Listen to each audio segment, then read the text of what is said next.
Woman from Minnesota, the ranking member of the Defense Subcommittee, Ms. McCollum. Gentlelady is recognized. Thank you, Mr. Speaker. Thank you, Ranking Member DeLauro. I rise in opposition to this legislation. Mr. Speaker, the United States faces two immense national security crises at one time: Russia's illegal and unjust invasion of Ukraine and Israel's military response to the barbaric Hamas attacks on October 7th. I commend President Biden for swiftly sending a comprehensive emergency funding request to Congress to address both crises. The President's request provides Ukraine with security assistance necessary to defend its democracy from Putin's invasion. The President also addresses the broad scope and crisis in Israel and Gaza. Israel deserves security after the Hamas terrorists hunted down and attacked children and families in their own homes. And right now, innocent children and families in Gaza are in immediate danger and desperate need of humanitarian aid.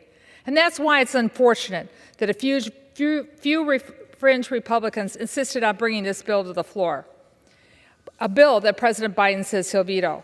And why? Mr. Speaker, more than 300 bipartisan House members voted in support of Ukraine's fight for freedom, along with the Senate and the President. Yet this bill eliminates urgently needed funding for Ukraine, abandoning their democracy to Russian aggression.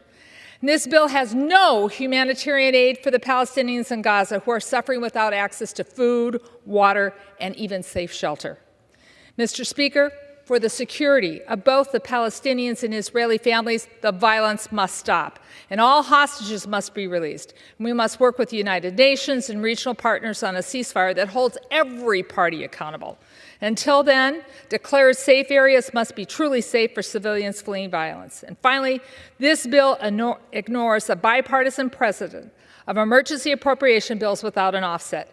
And there is no offset. The fact that the CBO says this bill would add to the deficit, cutting enforcement for tax evasion. I urge my colleagues to vote no.